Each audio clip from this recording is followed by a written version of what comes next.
Welcome to a warm, balmy summer's day in central New York.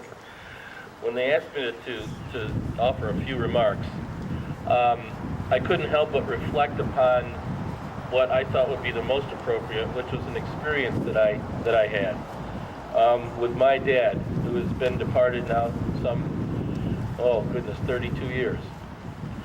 My father is part of that generation referred to in the book by Tom Brokaw as America's Greatest Generation.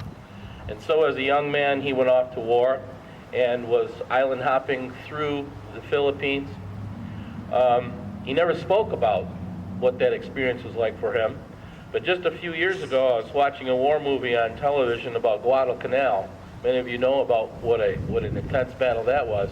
When my mother looked over at me and she was visiting, she said, "Your father was there." And I said, "Mom, you talking about in the Pacific?" She goes, "No, I mean at that battle." I thought, wow.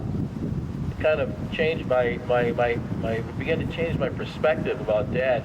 He was a man who became very emotional about his flag, and frankly broke into tears whenever he heard taps, but never spoke about what his experience was like.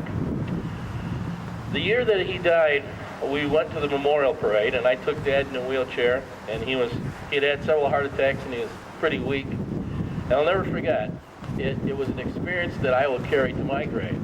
We were out front of City Hall, and Dad was sitting in the chair, and the parade was coming along, and there was a color guard. I don't know whether it was the color guard from Morrisville or whomever it was, and he turned to me and he said, "Son, help me get to my feet."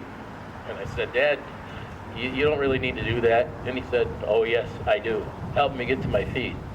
And I helped him to his feet, and he snapped off a crisp salute as that flag went by. Forgive me, I get emotional about this story. Well, he had me do that with every flag that went by him that day. And as he was getting tired, and I was feeling emotional, he said, "Help me to my feet, here comes the flag."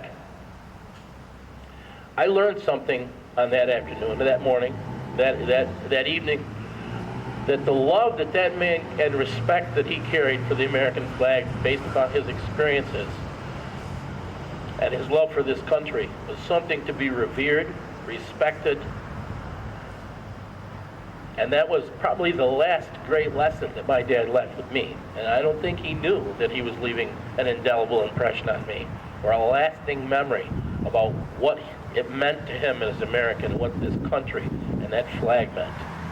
But anytime I can, I pass that story on to anyone that is willing to listen, and I pass it on to my children and my grandchildren, because I think it speaks eloquently to what a wonderful nation we have been given, and what responsibility that we have as citizens to honor and respect the legacy that we've been given. Thank you.